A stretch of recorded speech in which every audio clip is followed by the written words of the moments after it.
você a bola da vez. Aniversário essa semana eu tenho que gastar você, né? Não? Eu gosto muito desse dia 10.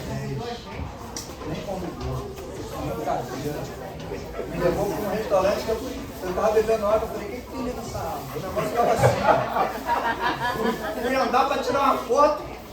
Eu vi o que tinha naquela água ali. Era água minha. O negócio fica flutuando, fica morrendo.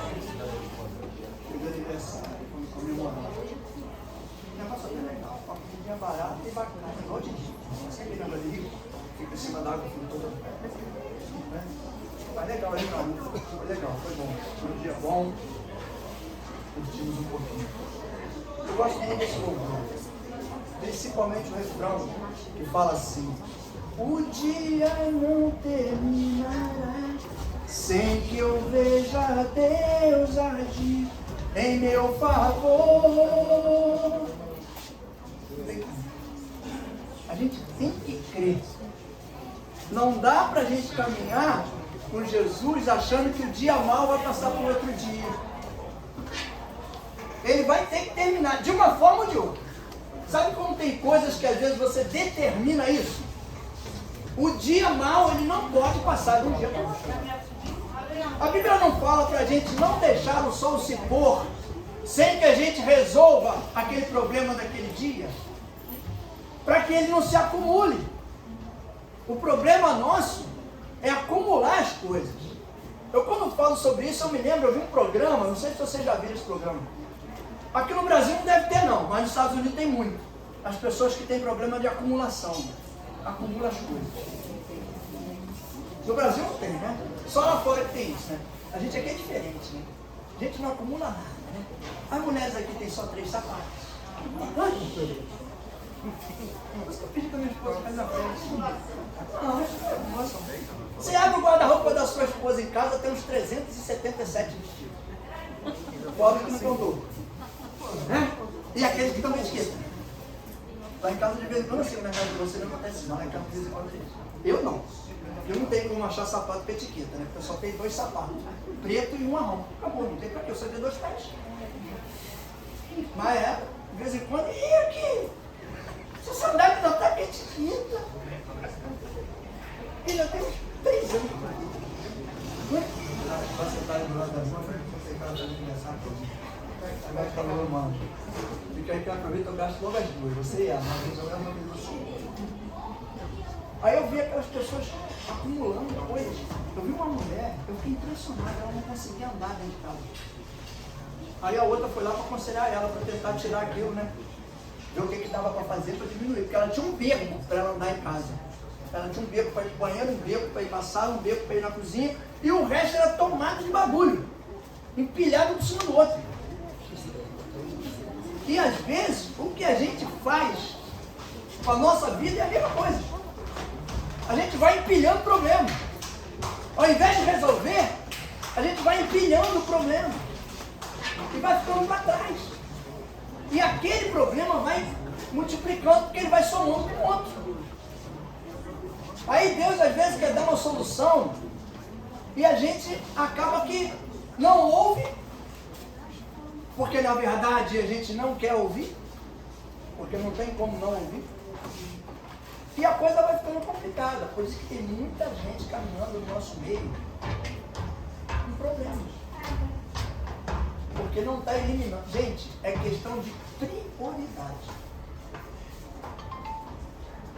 A gente começa a dar prioridade às coisas de Deus, o restante ele vai resolvendo. Eu imagino por que Deus falou aquilo para Josué. Lá em Josué 1:9. Não te mandei eu. Apenas seja forte e corajoso. Não te assuste, não te espante, não tenha medo. Porque por onde você andar, por onde você estiver, eu, o teu Deus, estarei contigo. Será que Josué estava com medo? Será que ele estava preocupado? Será que ele estava imaginando um monte de problema que poderia acontecer e já estava acumulando já os problemas? Deus falou, não quero que você pense no problema não, eu quero que você seja só forte e corajoso. Corajoso para ir quando eu mandar e forte para aguentar o tranco, porque eu vou te fortalecer. Vai. Às vezes a gente não vai. Às vezes Deus quer abençoar a gente e a gente fica meio receoso. Como é que vai ser isso? Deus bota alguém para te dar alguma coisa e você não recebe porque tem medo. Deus bota alguém na tua vida para te dar, para te abençoar com alguma situação. Uma vez eu brinquei aqui, eu falei, se entrar um cara ali, chegar aqui para mim e falar assim, ó, tem uma Mercedes parada ali na porta, Deus mandou te dar aquela Mercedes para você. Aí eu vou dizer para ele, não quero não, porque eu não tenho condição de ter uma Mercedes, vou nada. Vou dizer, me dá aqui, cadê o documento? Amanhã nós já está na agência para vender. Vou vender ela, vou comprar um carro melhor, e ainda vou ficar com dinheiro ainda. Mas pode acontecer, como aconteceu com um amigo meu. Alguém chegar, ter um carro bom pra caramba, e oferecer para você. Na verdade foi assim, o cara ia comprar um carro. Contar a coisa direito. Ele ia comprar um carro. Aí o que ele fez? Ele tinha um carro bom. Chegou na agência, o cara queria dar 30 mil no carro dele. Aí ele virou para um amigo dele e falou, quer comprar meu carro? O cara falou, quero. Aí ele virou para ele e falou, se o teu, quanto vale? Aí ele falou assim, o meu vale 25. Tu tem mais 5 para inteirar lá, para botar os 30 lá na agência, que o cara deu 30 mil no meu carro. E eu não quero entregar o carro para a agência. Eu quero vender para você. Aí o cara falou, tem. Se não tiver, tu me paga parcelado. O que ele fez? Pegou o carro do cara, levou lá na agência, os caras pegaram o carro do cara, deu os 5 mil de volta e ele ficou com o carro do colega dele muito mais novo que o dele. 0-0. E o cara comprou o carro 0 que ele queria. Olha só, um abençoou o outro. Deus abençoou o cara, comprou outro carro, ele abençoou o outro que estava com o carro mais velho, pegou o carro do cara, deu para a agência e o cara ficou com o carro mais novo. Entende como os caminhos que Deus tem que fazer, que Ele vai fazer para te abençoar, você não vai entender, nem eu. Às vezes tu não vai entender. Às vezes tem uma cura para acontecer. E aí Deus fala assim, vai no médico lá em Caxias, não no Pilar. E tu fala assim, meu Deus, não podia ser Ipanema, Copacabana, Cerrado, Jacarepaguá, lá no Pilar, não sei nem onde é isso, lá dentro de Caxias. Aí você vai. Chega lá, o médico faz o exame, olha, diz o que é, determina o tratamento e você fica bom, fica curado. Mas no primeiro momento, tem coisas que Deus quer fazer na minha vida e na tua vida que a gente desconfia, que a gente acha que não vai dar certo, porque não é, por quê? Porque não bate com aquilo que você quer, com o teu entendimento. A gente vai falar sobre isso hoje. Sabe por quê? Porque a gente vai usar a sabedoria com sabedoria. Porque o cara diz assim, usar sabedoria é fácil. Não, não é fácil não. Não é fácil não. Porque às vezes você usar sabedoria, você tem que ter um cuidado para não constranger as pessoas. Tem gente que não sabe lidar com alguém que é sábio. E aí o que o sábio tem que fazer? Ele tem que usar a sabedoria com sabedoria para não constranger o outro. Esse é um detalhe importante na nossa caminhada. Porque tem pessoas que se constrangem com a sabedoria do outro. E a gente tem que saber lidar com isso. Conduzir. Porque, na verdade, ninguém quer constranger ninguém. Ninguém quer humilhar ninguém. O que se quer é passar o conhecimento que Deus deu para outras pessoas. Então tem que fazer o quê? Procurar a melhor maneira possível de colocar o entendimento na mente das pessoas. Que é o que a gente vem falando aqui já há algum tempo. Quando a gente tem entendimento das coisas, a gente começa a agir, começa a ouvir, começa a ver, começa a entender as coisas de forma diferente. Porque está sendo conduzido através da sabedoria do Espírito Santo. E é o que a gente precisa. essa certeza, por exemplo. Poxa, pastor, mas o dia é complicado. Dia mal, vem dia mal.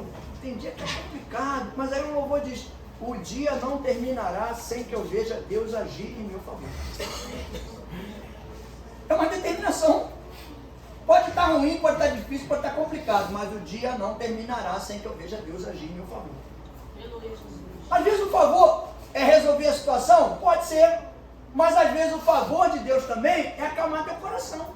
É te dar paz. Te dar uma certeza de que aquele problema ele está trabalhando para resolver, mas no momento certo é que ele vai dar a resposta.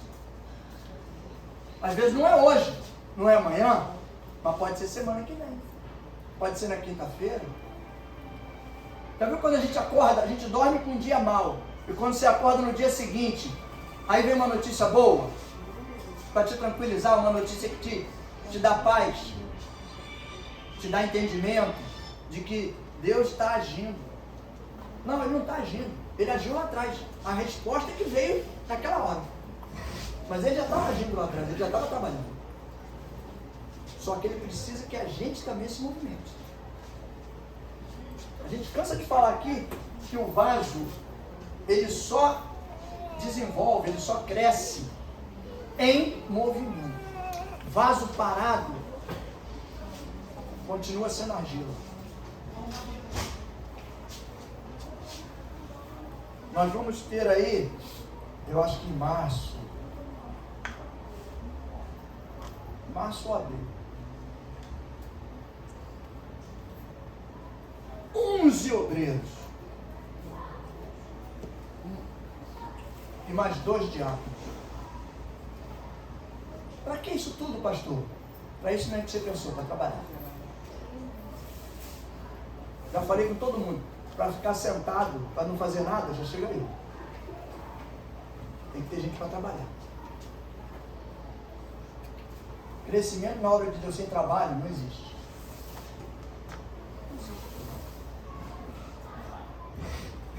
Então, como a gente quer crescer, a gente tem que trabalhar. A igreja vai crescendo, as pessoas vão chegando, e a gente tem que cuidar dessas pessoas. Para cuidar dessas pessoas, tem que preparar pessoas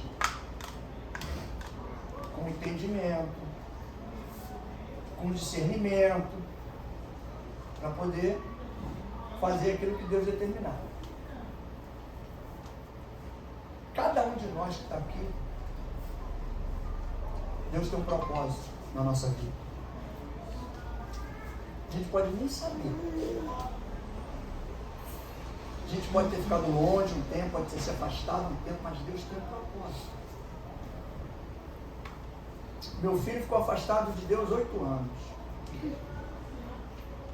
Eu só orava por ele, e uma vez eu sentei com ele, conversei e falei para ele, sabe o que está acontecendo com você? Deus está permitindo que você coma as frutinhas no sítio do capeta. Falei assim mesmo para ele. Para ele entender o peso da responsabilidade. Porque ele era levita da casa do Senhor, baterista, se afastou quando ele foi para o CPOR.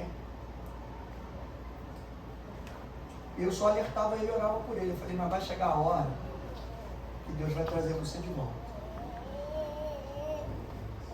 E ele teve que passar uma situação complicada para poder. Aí eu fui lá e mostrei para ele. Falei, tá vendo aí? Eu te avisei, não avisei? Mas eu falei para ele, Deus falou para mim que vai te dar livramento. Vai tirar você dessa situação. Mas é para você voltar. Só fui lá dar um recado. E ele entendeu. Começou a voltar devagarzinho, voltou. Por isso que eu digo que Deus permite ter, é o que eu falei no último culto, é a vontade volitiva de Deus e a vontade permissiva. Deus permite que algumas coisas aconteçam na minha vida e na tua vida, para que a gente mude o rumo da nossa história. Eu tenho medo, eu conversei com uma pessoa essa semana, eu tenho medo de abandonar e deixar Deus. Porque eu tenho certeza do que o diabo pode fazer na minha vida. Não tenho dúvida não. Se perguntar para mim, eu tenho certeza.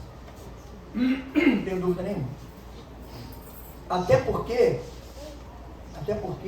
pelas coisas que Deus já me usou. para fazer a bagunça dentro do império dele, dentro do reinado dele. Então ele vai querer as formas.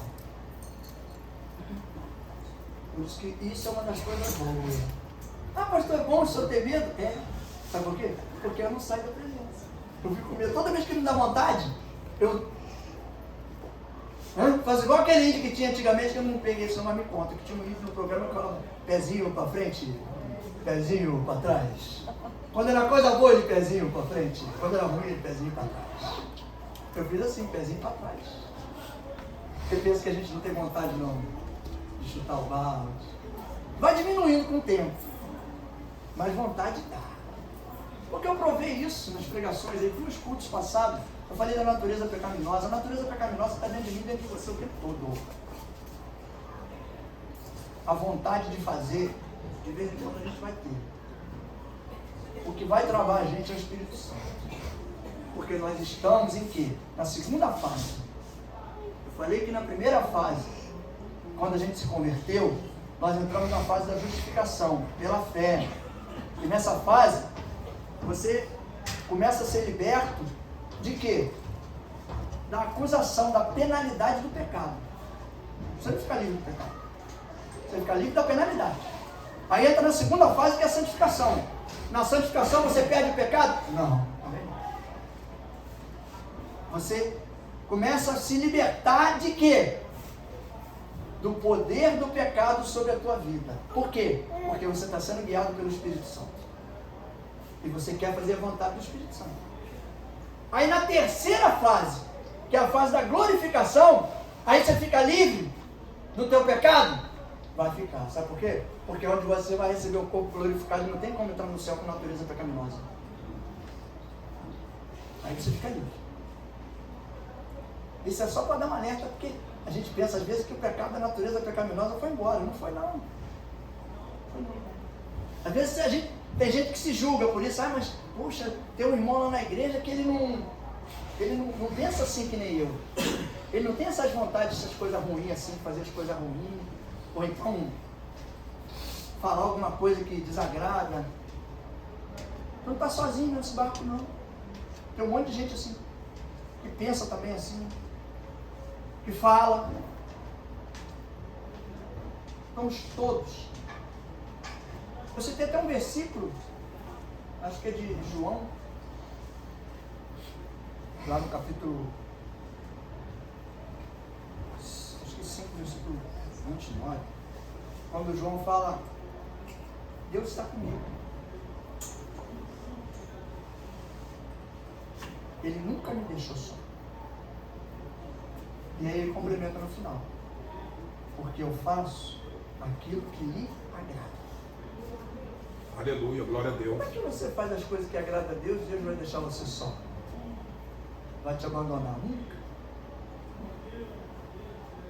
Mas também tem aquela coisa, né? Às vezes a coisa que a gente quer fazer, o bem que a gente quer fazer com a intensidade que a gente quer, a gente não consegue. Por isso que a Bíblia manda a gente vigiar. E a gente está vigiando mais agora, porque agora a gente começou um trabalho aos sábados de manhã, de jejum e oração. Porque a Bíblia diz que tem certas castas de demônio que só saem com jejum e oração. Então praticamos o nosso jejum. Vamos emagrecer mais uns quilinhos, com certeza. E vamos para a prática do jejum. Orando por todos os ministérios, por todos os irmãos, por tudo da igreja. Porque é prática. A gente tem que ter essa prática de orar pelos irmãos e agradecer a Deus por tudo que Ele tem feito por cada um de nós, por tudo que Ele tem nos dado. Pode ser pouco? Fica com o ditado do mundo. O pouco com Deus é muito. O muito sem Deus é? Nada. É do mundo esse ditado. O pastor está usando coisa do mundo? Claro. Os caras lá, eles podem não entender. Mas eles falam, eles sabem que existe. Então, a gente que conhece, que caminha com Ele, nada mais justo do que a gente, né, acreditar e botar em prática. O pouco que Deus deu, a Bíblia diz, cuidai com zelo daquilo que Deus te deu. Sabe por quê? Para Ele te dar algo maior ou melhor, Você tem que estar cuidando bem daquilo que te deu pequenininho, pouquinho, para ele poder te dar mais. Porque ele vai ver que você é servo fiel e verdadeiro. Amém? Vamos participar dos dias das ofertas. Por enquanto, a diaconisa Nilda de novo. Daqui a pouco minha irmã vai ter 11 pessoas para te ajudar. Fica tranquilo, tá? Viu como é que Jesus trabalha? Quando ele manda logo um montão. Para que isso tudo, pastor? Eu queria que a igreja com 100 e poucas pessoas tivesse os 100 e poucos, todo mundo trabalhando, cada um fazendo uma coisa. Imagina que coisa linda. Aí que eu não ia fazer nada mesmo. Eu ia ficar só parado. A gente cresce. Trabalhando para Jesus, a gente cresce.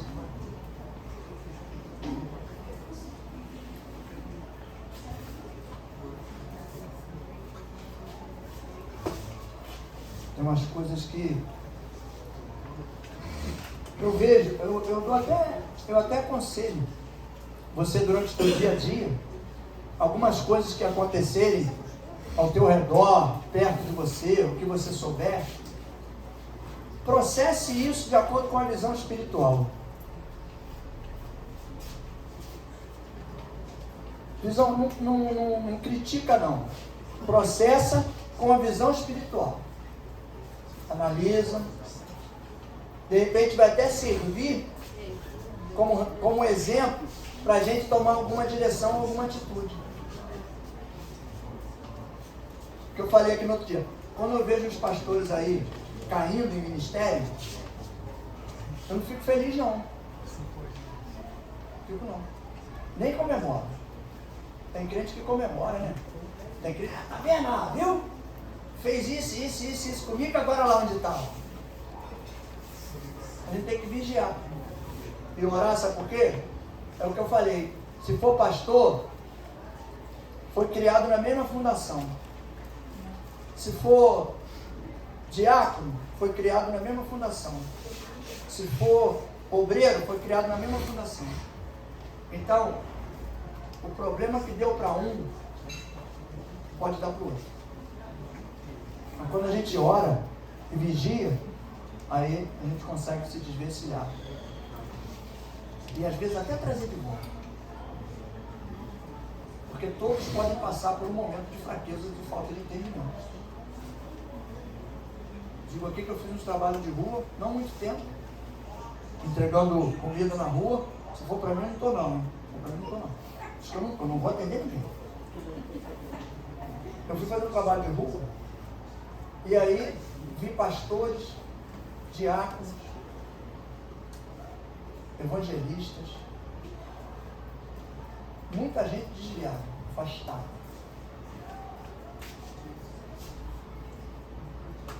Em primeiro lugar, é triste, por quê? Porque é uma pessoa que poderia estar dentro do exército de Cristo trabalhando para salvar a alma, e está perdida ali, precisando de ajuda.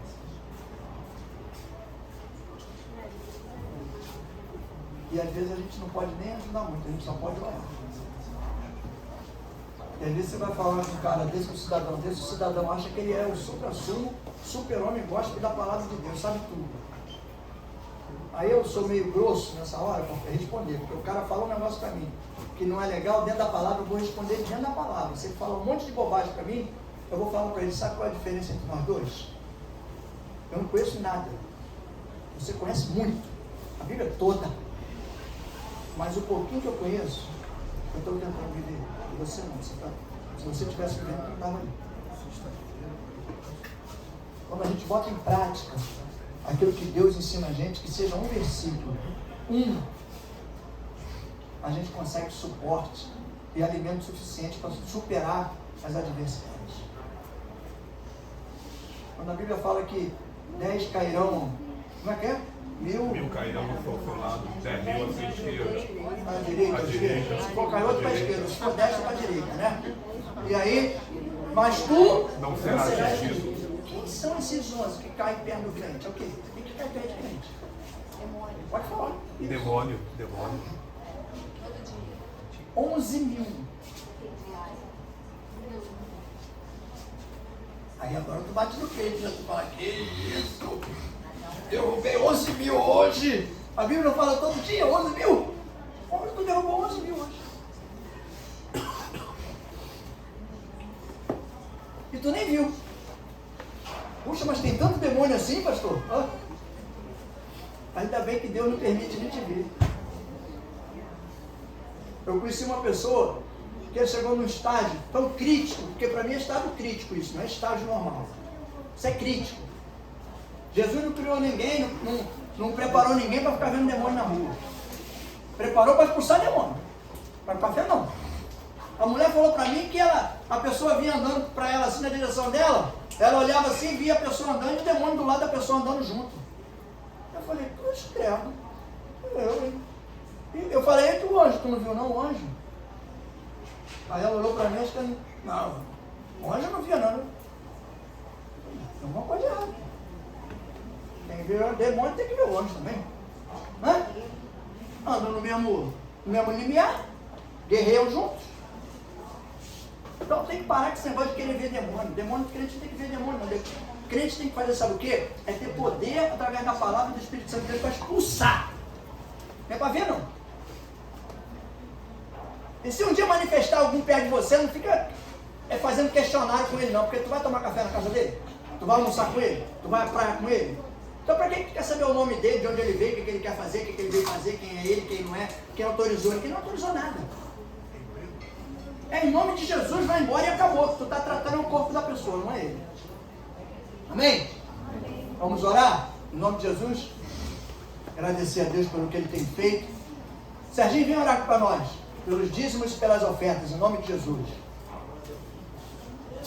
Pai Santo, nós estamos aqui reunidos na tua casa, com o nosso pastor, nosso líder, obreiro da tua casa, o nosso cardeal da tua palavra.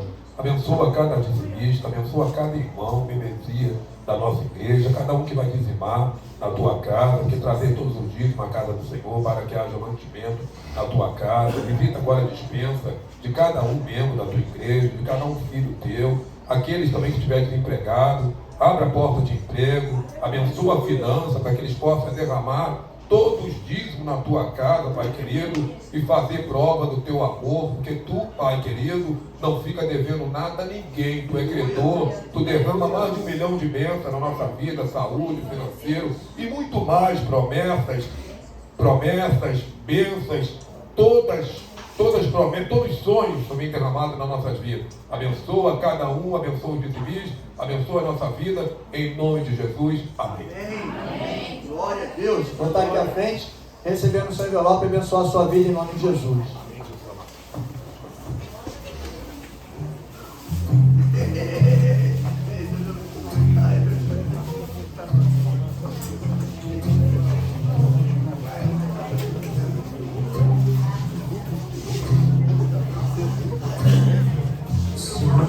Eu estou nos braços daquele que nunca me deixou.